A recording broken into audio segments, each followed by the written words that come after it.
Bienvenue dans La Leçon, le podcast sur l'art d'échouer. Je suis heureuse de discuter cette semaine avec Anaïs Jasmine, professeure de Pilates, créatrice de contenu à l'origine de la méthode Bellusculpting. J'ai presque réussi à le prononcer en anglais. Bellusculpting, très bien. Je suis trop franco-française pour ça. Pour avoir un ventre plat, je peux confirmer que ça marche. Tu sais, je te l'ai dit, j'ai testé Exactement. Ensuite tes vidéos et franchement, c'est charmé. On s'est rencontrés toutes les deux à l'occasion d'un week-end organisé par la marque Relax. On a refait le monde durant les dîners avec 3 verres de vin, soyons honnêtes. Et l'idée de cet épisode ensemble est née. Hello Anaïs. Coucou. Ça va ? Ouais, ça va super. Au taquet pour la rentrée ? Ouais, oui. Trop oui. cool. Il y a plein de choses qui se préparent. Oui, on est contente. Ça fait contente de te retrouver. Ça fait un moment qu'on s'était pas retrouvés, donc je suis très contente d'être invitée ici. Trop cool. Ensemble, on va parler d'un sujet qui parlera beaucoup, j'imagine, la perception du corps parfait. Mm-hmm. Et toi, c'est un sujet qui est particulièrement fort chez toi puisque tu es prof de Pilates, donc on attend de toi une certaine image de la perfection, c'est ça ? Oui, en fait, je pensais pas non plus, parce qu'on est quand même dans une société aujourd'hui où les mentalités à ce niveau-là évoluent quand même pas mal, où on sent qu'il y a une espèce de grande prise de recul sur les corps des femmes, hein, où on va à l'encontre de plus en plus des dictats quand même de la beauté du corps parfait. Donc à savoir, c'est quoi un corps parfait aujourd'hui, hein, selon les dictats, c'est une question auquel on peut toujours pas répondre. Bien sûr, mais aujourd'hui, ce qui existe beaucoup sur les réseaux, c'est cette espèce de corps très marqué au niveau de la taille, hanches développées, un ventre très plat, des fesses très développées, des hanches très marquées, voilà, des bras fins, t'as quand même... Bon, je vais partir du coup, je te laisse claquer la porte. Dans ce cas-là, on part ensemble. On se donne la main et puis on va on part ensemble. Non, j'ai pas envie que les gens pensent que c'est ce que je revendique absolument pas, bien que je n'ai jamais eu ce corps-là non plus. Mais effectivement, c'est vrai que il y a à la fois, j'ai l'impression, tu vois, tout un mouvement extrêmement fort en fait sociétal, hein, où justement on tend à avancer en fait sur quelque chose de beaucoup plus normal, de plus authentique en fait chez la femme, donc à savoir de laisser en fait la femme vivre son corps, de laisser la femme vivre avec ses vergetures, avec son humeur du jour, avec ses règles, avec son ventre gonflé, enfin je veux dire. Puis hormonalement, une femme, son corps évolue en permanence. Et ça, on le sait. Et c'est vrai qu'on en parle de plus en plus et c'est hyper intéressant. On parle de plus en plus et on découvre des maladies, on découvre l'endométriose, on découvre le syndrome du SOPK. Il y a quand même plein de choses qui se passent à ce niveau-là. Et à côté de ça, il y a encore, j'ai l'impression, une projection de frustration vraiment sur les professeurs, sur les coachs de sport, sur les femmes qui montrent leur corps sur les réseaux ou qui s'exposent, soit à travers le sport, à travers peu importe. Et moi personnellement, c'est vrai que je le subis quand même pas mal. Pourtant, j'estime pas avoir un corps parfait. J'ai fait un travail énorme pour apprendre aussi à m'accepter parce que je suis prof de Pilates certes, mais je suis venue avec plein de complexes. J'avais une maladie hormonale et auto-immune, le lipodème très localisé au niveau des jambes. Donc j'avais des jambes poteaux toute ma vie. J'ai eu des jambes énormes, pas de cheville, des jambes qui me faisaient mal. En quelques mois, la maladie s'est développée sur mon corps entier. Donc j'ai eu le bas des jambes hyper infecté. J'ai eu une culotte de cheval qui est apparue un petit peu du jour au lendemain. J'ai du ventre qui est apparu, j'ai mes bras qui ont grossi, et en fait j'ai pris 9 kilos en 3 mois et demi, parce que le stress effectivement et mon mode de vie a fait que du coup ça a enflammé mon corps, et ça l'a acidifié, et en fait j'ai été moi opérée, donc moi j'ai subi une liposuction médicalisée. Cette vision du corps parfait, c'est très intéressant parce que toi, à la base tu étais plutôt derrière l'objectif et pas devant l'objectif, puisque aujourd'hui t'es prof. Oui, de pilote, donc t'es littéralement sur une scène. Oui, c'est vrai. Alors qu'avant, je créais la scène, effectivement. J'étais photographe et directrice artistique dans la publicité, dans la mode. Et c'est vrai que j'ai longtemps contribué à la création, en fait, de ces scènes-là.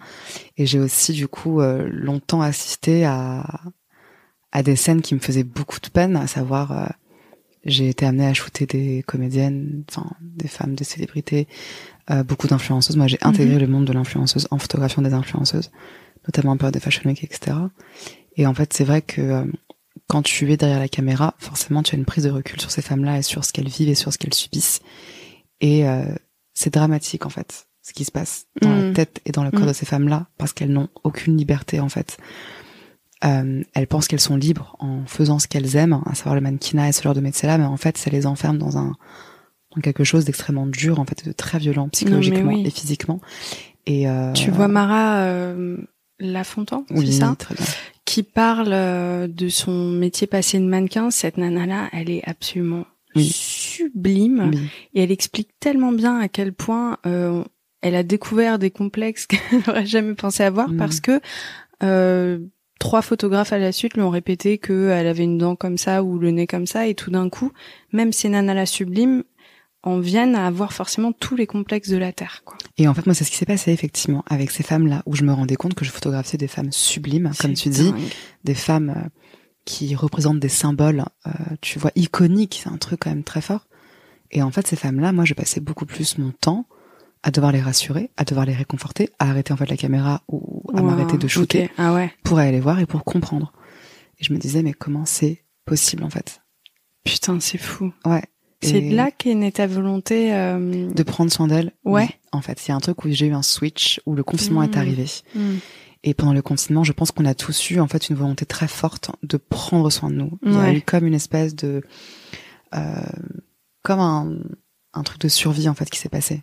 Tu vois, quelque chose de survie en fait qu'on a tous ressenti. On a tous eu le besoin de prendre soin de nous à plein de niveaux différents. Ouais.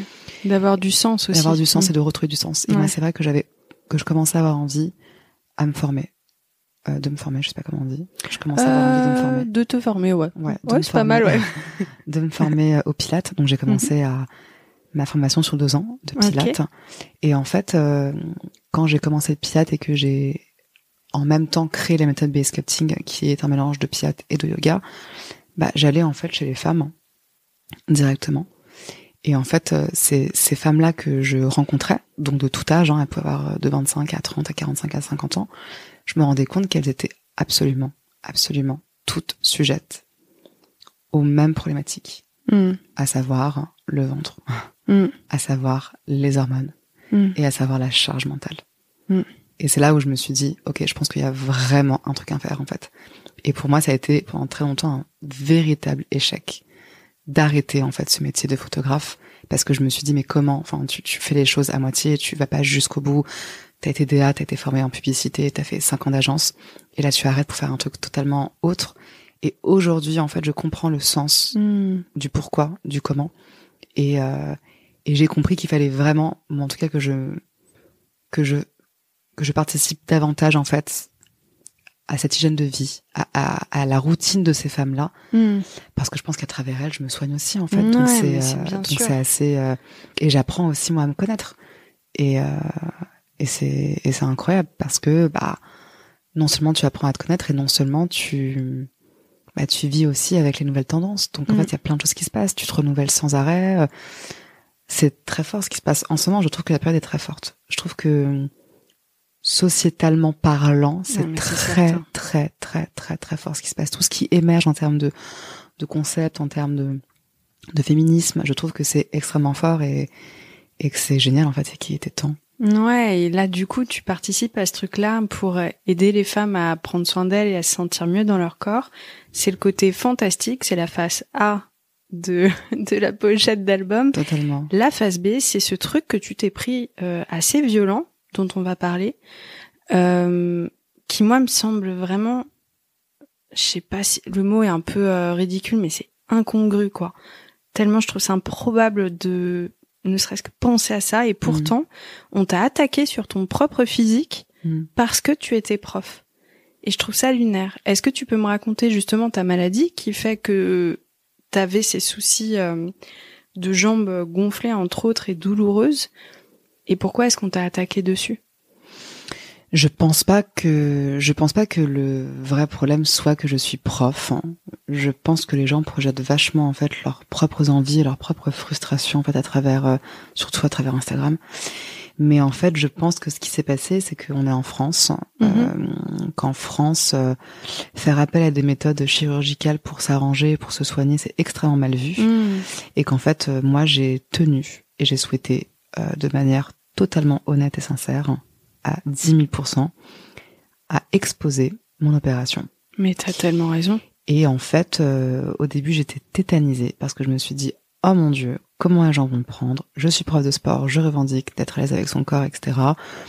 Et à côté de ça, je fais de la chirurgie, vulgairement parlant. Est-ce que tu peux expliquer d'où vient cette chirurgie? Parce que tu l'as pas faite par hasard. Ouais. Moi, je suis malade depuis que j'ai 12 ans et demi. J'ai non seulement un intestin irritable extrêmement costaud, une endométriose très sévère. C'est lié, hein, si je peux me permettre. Oui, bien sûr, endométriose très très liée. Et surtout, j'ai la maladie du lipodème.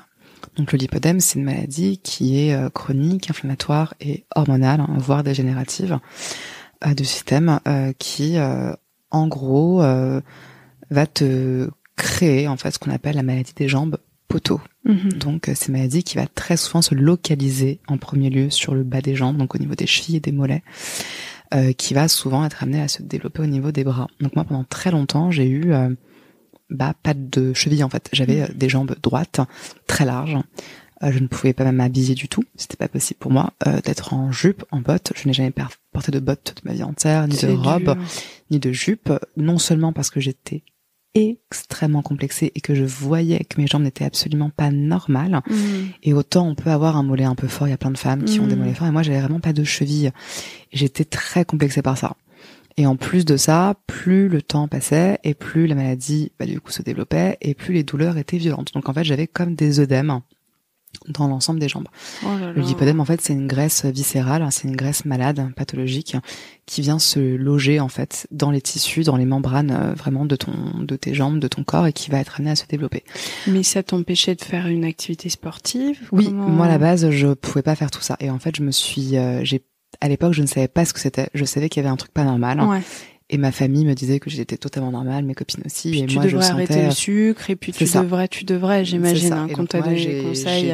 J'ai dû, j'ai du tout. J'ai du tout, donc j'ai arrêté le sucre, j'ai eu des régimes et des schémas alimentaires assez restrictifs, hein, qui m'ont conduit à des gros troubles alimentaires. Évidemment, parce qu'en plus, à l'adolescence, exactement. Puis là où t'as aussi tous les traumas qui remontent, donc c'est un peu particulier, que du coup, j'ai testé à peu près toutes les disciplines sportives possibles et inimaginables. J'ai fait de la barre au sol, j'ai fait de la danse classique, même si ça ne se voit pas, j'ai fait de la danse classique pendant 5 ans.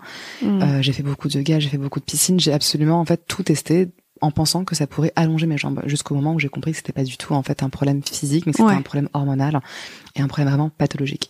Et la maladie, on a commencé à en parler il y a peu. Elle s'est vraiment, je pense qu'elle se démocratise de plus en plus, hein, parce que des femmes comme moi ont pris la parole sur ça et qu'on la démocratise de plus en plus et qu'on l'a fait et que les gens commencent un petit peu à la connaître. Mais il y a encore 3-4 ans, personne la connaissait. Comment t'as eu ton diagnostic, toi?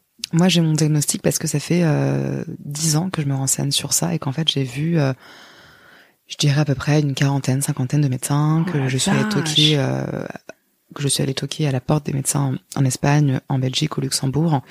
Et en fait, il y a à peu près 5 ans, ma sœur m'appelle parce qu'elle savait que j'étais très complexée. Tout le monde était au courant de ce que je ressentais par rapport à mes jambes. Et en fait, ma sœur me découvre un documentaire sur YouTube, donc d'une femme allemande qui parle de ça. Elle me dit, Anaïs, je crois que j'ai trouvé, je crois que tu as un lipodème. Et je lui ai dit, un lipo quoi? Elle me dit, tiens, je t'envoie le lien, regarde ce que c'est. Donc je me renseigne et je vois que le lipodème est une maladie, du coup, donc inflammatoire, chronique, etc., dégénérative, qui consiste à avoir cette espèce d'amas de graisse, en fait. C'est un dysfonctionnement du système hormonal.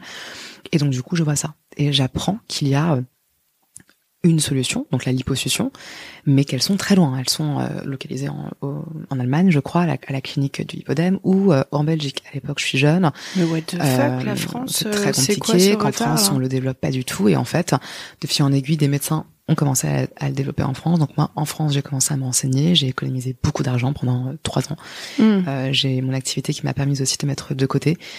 Et donc la France, en fait, est très en retard. Et aujourd'hui, il y a de plus en plus de médecins qui traitent le sujet. Il y a aussi des médecins maintenant très réputés en Espagne, des médecins très réputés en Colombie, des médecins.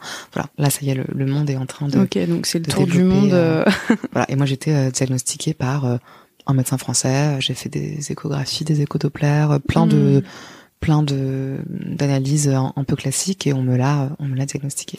Donc t'économises pendant 3 ans, tu fais cette opération. Ouais. Ça se passe comment? Ça se passe très bien. Ça se passe très bien parce que je suis soulagée. que je sens que ça va être un renouveau pour moi, une véritable renaissance. Après, sur le plan forcément du post-opératoire, c'était une période aussi un peu particulière pour moi parce que je mettais ma vie sur off et mon rythme sur off, donc j'étais pas habituée à ça, donc je pense avoir mal vécu en fait cet arrêt sur image entre guillemets. Mais c'était aussi forcément un peu douloureux. C'est beaucoup de soins, c'est beaucoup de repos, c'est beaucoup d'écoute de soi. C'est un temps que tu accordes totalement en fait à ton corps et à la restructuration, à la régénération en fait cellulaire. Donc ça prend beaucoup de temps. Tu passes par différents process psychologiques aussi. Donc c'est hyper intense et je pense que les médecins n'informent pas assez sur le besoin d'être en parallèle suivi par un psy, parce que moi quand j'ai vu mon corps changer de façon aussi radicale, ça a été je pense un véritable choc et tu es prise par plein d'émotions. À la fois tu te dis mais mon Dieu, je ne serai plus jamais la Anaïs d'avant. Donc tu as peur. En fait moi je revoyais encore mon corps de petite fille mal dans sa peau et on s'y attache parce que j'ai vécu dans ce corps-là pendant des années et en fait je l'ai perdu ce corps même si je n'en voulais plus et que je n'en pouvais plus. Ouais, mais c'était ton identité aussi. C'était mon identité, c'est vrai. Et moi, j'ai mis beaucoup de temps à trouver mon identité aussi. Donc toi, tu prends le temps de prendre soin de toi. Tu fais cette opération. Et puis tu reprends tes cours avec ce corps qui s'est transformé. Ce corps qui s'est transformé, et puis les gens m'ont suivi. J'ai vraiment tenu en plus à être vraiment très honnête sur tout ce que j'avais fait, sur mes ressentis, sur mon chirurgien, sur ce que j'avais payé. Enfin, il y a quand même un truc, voilà, il y a quand même eu quelque chose de très honnête que j'ai voulu quand même donner aux gens. Et effectivement, c'est vrai que c'est toujours très violent, des mois après, de se prendre des choses aussi méchantes dans le visage, enfin dans la figure, surtout quand on sait que ça fait partie d'une maladie. Et forcément, j'ai été lynchée sur TikTok suite à une vidéo de Oh My Mag où en fait j'étais en convalescence et ça a été terrible cette vidéo. Ça a été un échec absolu qui m'a rendue tellement forte et qui m'a vraiment réconciliée avec mon image à la caméra. Ah ouais. Parce qu'il y a une vidéo sur Oh My Mag qui est sortie. J'étais en convalescence. Je venais de retirer ma gaine en fait pour faire cette vidéo. Donc je porte un ensemble marron. Il faut savoir que le marron à la vidéo c'est pas très très joli, surtout quand c'est à travers un iPhone. Ok, que je le note. cadre était extrêmement serré. Que ma RP n'a pas vu en fait que j'étais pas avantagée en fait sur ce plan-là. Ouais, moi, parfois la lumière elle est dégueulasse. Et puis moi en fait je m'en fichais. C'est vrai que j'étais en convalescence. J'étais à la clinique encore 10 jours avant. Je voulais venir pour faire un témoignage sur le lipodème. Bref, et en fait j'étais extrêmement gonflée et j'avais un top qui s'ouvrait à moitié. Bon bref, et en fait donc je poste cette vidéo qui recrute plus de 1 million de vues en 2 jours, un truc complètement monstrueux et des centaines de milliers de commentaires infâme. Oh putain. Où en fait j'explique du coup que j'ai un lipodème au niveau des jambes, parce que je venais d'être opérée, du coup on le voyait beaucoup moins effectivement, ou du coup les gens me disent mais qu'est-ce qu'elle raconte, elle a ses jambes qui sont normales. Sur la vidéo j'explique qu'à la base j'avais un ventre très plat, que j'étais extrêmement menue, sauf que sur la vidéo tu me vois on dirait un bibin d'homme parce que je suis encore pleine d'eau, d'œdème, que je sors de la clinique, que j'ai ma gaine. L'anesthésie générale, tu sais, ça te met... Et en fait j'ai été lynchée sur cette vidéo qui m'a pas anéanti, mais ça a été vraiment un choc pour moi. C'était d'une violence terrible. Heureusement que sur Instagram, j'ai une communauté de femmes qui sont hyper cool, mais c'est vrai qu'aujourd'hui, voilà, j'estime que les gens qui me suivent savent un petit peu, ou quand tu me suis, tu te renseignes un petit peu, parce que j'ai pas un profil classique ou un profil lisse, de la coach lisse et classique. Il y a une vraie histoire derrière que j'expose, que j'ai aussi médiatisé pour que les gens aussi s'informent en fait de ce qui se passe. Et quand je reçois des commentaires aussi méchants, parce que j'ai été limite harcelée aussi cet été, par rapport à mon corps, en me disant voilà, de toute façon elle est complètement refaite, et puis ses seins ils sont refaits, puis tes seins ils sont faux, puis de toute façon ton ventre il est pas normal, et puis de toute façon t'as voulu parler du lipodème pour être connu, tu fais tout ça pour le buzz. C'est d'une violence et tu te dis mais comment c'est possible en fait. Ça te pousse à aller presque plus loin dans ton discours, non? Exactement, oui, c'est très juste, hein. C'est très juste. Et même dans ta vision, et même toi en tant que femme, moi qui effectivement pendant très longtemps voulais aussi avoir un ventre plat. C'est vrai, j'ai été jeune, j'ai moi aussi je pense qu'on a toute envie et tous envie d'un ventre plat. Joli, on va pas se mentir. Et pour nous, c'est vrai que pour les femmes, depuis très longtemps, être jolie, ça passe par un ventre plat, par un corps, voilà, alors que c'est pas ça et qu'il y a autre chose, évidemment. Et c'est pour ça que j'avais aussi envie de proposer une méthode qui puisse rassembler en fait tout ça, à la fois cet embellissement physique et aussi ce confort digestif et physiologique. Et qu'est-ce que toi ça t'a appris à titre perso, parce que c'est toujours vraiment dur à vivre des attaques personnelles et surtout sur son physique parce qu'on n'a pas d'emprise sur le sujet. Qu'est-ce que ça t'a appris? Ça m'a appris ce que tu viens de dire, qu'on n'a pas d'emprise en fait sur le sujet, qu'on ne maîtrise pas en fait ce qui se passe. qu'il faut impérativement se protéger, notamment quand on s'expose sur les réseaux, et qu'en fait, il faut pas faire j'ai appris à ne plus faire, j'arriverai pas à le dire en français, mais genre de big deal. C'est-à-dire que c'est pas parce que d'un coup 100, 200, 300 personnes pensent ça que tout le monde pense ça. Et j'ai vraiment appris... C'est toujours la minorité qui s'exprime le plus. Hein. Oui, et toi, tu prends pour argent comptant, en fait, ce que cette minorité pense, alors qu'en fait, à côté, t'en as qui l'ont même pas vu, qui ont pas rêvé. Donc, ça t'apprend ça. Ça t'apprend quand même à déjà accepter que tu ne conviens pas à tout le monde. Et ça, je pense que c'est hyper important de l'accepter et d'en être fier, parce que du coup, ça te permet, comme tu le dis si bien aussi, d'écrimer et d'avoir en fait des sujets de plus en plus précis, en fait, tu vois, qui se calquent beaucoup plus avec toi et qui sont beaucoup moins en décalage. C'est clair. Parce que t'as envie de convenir à tout le monde, en fait. Donc ça, c'est plutôt pas mal. Donc au final, ça te permet et de faire le tri et d'être sûr de toi, de te dire, bah écoute, moi, je l'ai fait pour ça et ça et ça. Ça ne convient pas, bah en fait, tant pis. C'est vrai ce que tu dis. Tu vois, au bout d'un moment, en fait, ça comme ça. Tant pis. Ah, bah en fait, au bout d'un moment, tant pis, toi, ça ne te convient pas. Et en fait, moi, c'est un truc que j'ai toujours dit. Parce que ça renforce le fait d'être sûr de soi, en réalité. Oui, j'avais pas pensé. Et en fait, à la base, quand tu fais un projet, toi, quand tu as lancé ton podcast, tu étais sûr de toi, tu voulais le faire. Combien de nanas ont dû le critiquer? Mais toi, tu t'en fiches parce que tous les retours positifs que tu as, toi, tu sais pourquoi tu le fais. Et je pense que c'est là où c'est encore plus important de se rappeler que faire des projets avec le cœur, avant la fame, c'est hyper important. Parce qu'en fait, quoi qu'il arrive, si tu veux réussir, si tu veux t'incarner, si tu veux représenter je sais pas, le féminisme, si tu veux être à l'origine d'un groupe de femmes ou d'un quelque chose de beaucoup plus gros, il faut que tu t'incarnes, il faut que tu sois sûr de toi, en fait. Et ça, c'est hyper important parce que quoi qu'il arrive, tu ne plairas pas à tout le monde et c'est hyper important de le savoir. C'est clair. Au fil des épisodes, je me suis même rendu compte que c'était hyper important de se détacher et des commentaires négatifs et des commentaires trop positifs. Même si aujourd'hui, ils me font super plaisir, je crois que ça devrait même pas rentrer dans la balance. En fait, ça doit venir de soi, de ses tripes, de son cœur, de sa certitude d'être là au bon endroit ou là où on devrait être, tu vois. Et pas en fonction du regard des autres. Donc, même s'ils te disent des trucs positifs ou négatifs, je crois que c'est vraiment un truc qui devrait rester à part.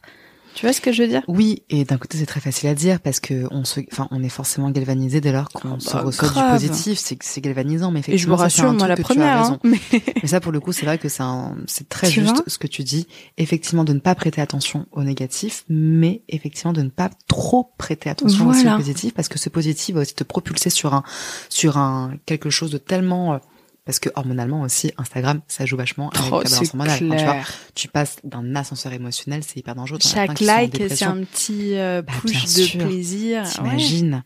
T'imagines tout ce que ça crée à l'intérieur de ton cerveau. Donc, c'est vrai que c'est hyper important. Non, mais je pense qu'il faut se blinder. Et de toute façon, tout ça, tu l'apprends. Moi, je pense, à travers l'expérience, certes, mais à travers l'échec qui fait partie de l'expérience. Et moi, c'est vrai que cet échec aujourd'hui, échec. Pour moi, l'échec devient de la réussite en fait, quoi qu'il arrive, parce que si t'arrives à rebondir, c'est forcément que t'as su le transformer, et quand tu le transformes, il y a forcément des choses cool qui se produisent, et forcément, ton échec devient ta meilleure leçon en fait. Et donc, puis danger, parce qu'au bout d'un moment, on devient imbattable en fait. Quand on a pu traverser tout ça, c'est vrai, c'est très juste. En titane quoi. Ouais. Merci beaucoup Anaïs pour cet épisode passionnant sur le corps. Merci. C'est quoi ton actu? On a entendu parler de nouveaux projets là pendant l'épisode. Oui, il y a une belle actu. Il y a mon livre, du coup, qui est toujours à la Fnac, qui revient à la. Pardon, je le refais. Donc il y a toujours mon livre qui est sorti il y a pas si longtemps que ça, qui est sorti au mois de mai, qui a bien marché, donc je suis trop contente. Il y a des événements au Galeries Lafayette en septembre, donc je suis très contente aussi. Il y a la création d'une chaîne YouTube qui arrivera potentiellement courant octobre et qui va justement parler de tout ce que l'on vient d'aborder toi et moi, donc je suis très contente. Et c'était aussi une volonté d'aller plus loin dans le rapport au corps, pas uniquement à travers le sport, mais justement d'aller interroger en fait des femmes sur le rapport à leur corps, donc j'en dis pas plus. Et surtout ma retraite. Je crée ma première retraite à Majorque sur le corps et l'esprit, la première retraite wellness où on va vraiment travailler sur le plein potentiel à Majorque. Donc voilà, des choses très très chouettes qui arrivent et plein de programmes sport qui arrivent aussi, plein de programmes sport qui arrivent. Après, voilà. J'adore. Bon, bah, ça va être une rentrée sportive, les gars. Je vous ai prévenu. C'est le cas de le dire. Merci beaucoup, Anaïs. Merci.